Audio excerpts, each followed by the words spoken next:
Pessoal, tudo bem? Esse vídeo aqui, ele é muito importante, é extremamente importante, e eu não vou fazer uso da minha autoridade enquanto sacerdote cristão, enquanto pastor, mas farei uso do domínio enquanto pesquisador, ou seja, dos assuntos que eu domino pesquisando, enquanto escritor. Escrevi um livro recente para vocês sobre quem matou Jesus, os políticos. Como a política, na época de Jesus, tentou silenciar o salvador da humanidade, porque o seu discurso, a sua pregação, assim como de João Batista, feria o status quo. Feria a estrutura de poder político que se transferia para o social, certo? A estrutura de poder, que era o combinado, que é aquele conluio gostoso entre líderes religiosos, sacerdotes, a voz de Deus na terra, certo? O poder político de fato, que era Roma, e todos aqueles que aspiravam ao poder. Cada um comia um pouquinho do bolo, e todo mundo ficava feliz, acabando com os dissidentes. Era assim que saduceus e fariseus operavam, juntamente contendo os herodianos, contendo os zelotes, contendo os sicários e todos os outros grupos rebeldes que buscavam tirar o poder romano dali. E Roma gostava disso, porque Roma estabelecia aquela paz de negligência salutar. Desde que vocês pagam os impostos, paguem os impostos para Roma, nós permitiremos que vocês exerçam a fé de vocês, essa fezinha de vocês aí. Roma agia desse jeito, ok?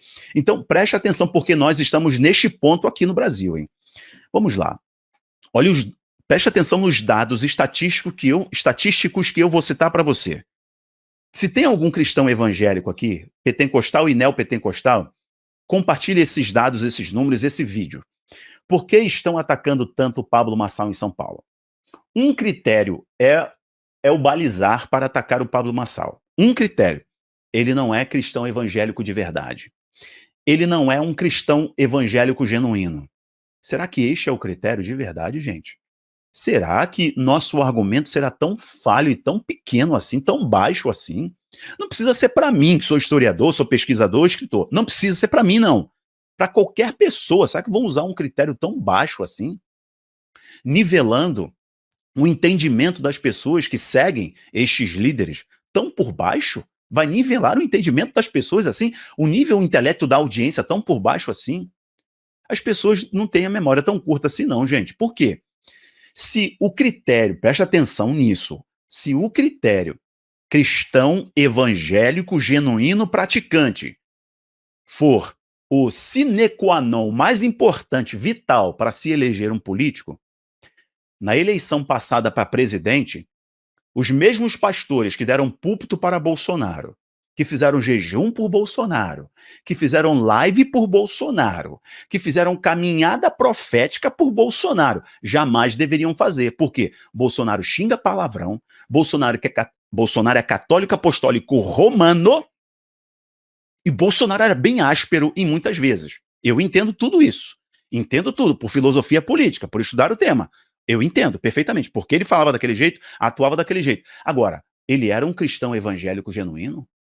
Pá, vamos parar de antagonismo. Não é verdade. Por favor, nossa audiência não é tão rasa assim, em termos de entendimento.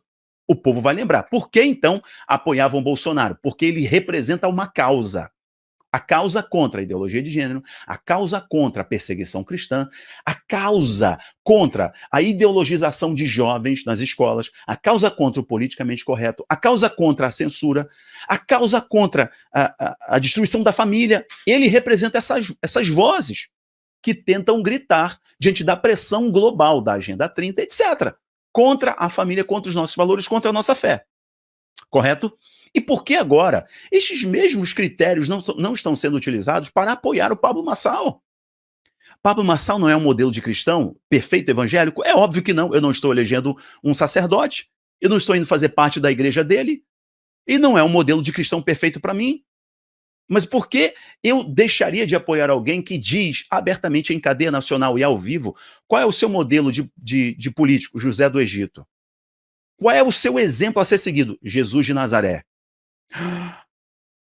O que você vai fazer nas escolas? Eu vou acabar com a ideologia de gênero. Eu sou contra o abor, sabe? A retirada dos pequenos. Eu sou a favor da família tradicional. Eu sou contra todos os princípios que afrontam a fé cristã. Eu sou a favor da liberdade do indivíduo. Eu sou contra a censura nas redes sociais. Meu Deus, se essa pessoa não for o exemplo, pelo menos de proposta política e de compatibilidade de princípios que a igreja cristã evangélica, pentecostal, neopentecostal, históricas, tradicionais, defendem, eu não sei mais o que é. Não estamos falando se essa pessoa vai falhar, vai errar, vai pecar. Se essa pessoa xinga palavrão ou não, problema dele. Se ele quer se comunicar desse jeito e que para ele isso transmita que a língua dele não será controlada por alguma dominância cultural ideológica utilizando o normativo gramatical ou linguístico. Isso é problema dele. Eu não xingo palavrão, vocês nunca vão me ver xingando palavrão e nunca vão me ver aqui gritando e ofendendo ninguém. Mas o critério tem que ser o mesmo. Então, os pastores que hoje estão atacando o Marçal não estão olhando para os dados e para os números. Ou talvez estejam olhando e vocês não perceberam. Talvez isso daqui prove que eles vão perder o cabresto do povo. Ou seja, eu vou deixar de ter a proeminência no pensamento evangélico. Eu vou deixar de ser o líder que dita quem é A, B ou C para a política do Brasil. Agora, escute isso daqui, cristãos evangélicos. Eu escrevi um livro, como eu falei para vocês no começo.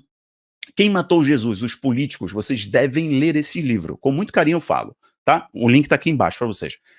Preste atenção no que eu vou colocar para vocês na tela agora. E aí vocês compartilham para todo mundo. Eu falei que seria rápido e objetivo. Olha isso aqui. Duas pesquisas. Primeiro, uma da IPEA e outra da USP.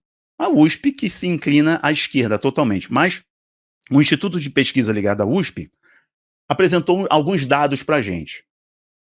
Até 2000, presta atenção nisso, o IPEA disse, e a USP corroborou com esse dado, confirmou, contribuiu com esse dado, pesquisa do IPEA. Até 2032, os evangélicos, pentecostais e neopentecostais, aqui, gente, eu não estou dizendo que este número é também qualitativo, estou falando só de quantitativo. Não está tendo qualidade na abertura de igrejas evangélicas. Nós sabemos disso, porque as anomalias teológicas estão aí, explodindo, né? Cheio de profeta do Pix na internet, cheio de herege aí na internet, explodindo. Então, não estamos falando de qualidade de abertura de igreja e de novos pastores, de novos líderes. Estamos falando de quantidade. Até 2032, nós seremos, eu estou me colocando enquanto pentecostal, nós, pentecostais e neopentecostais, segundo dados estatísticos, seremos a maioria da população brasileira.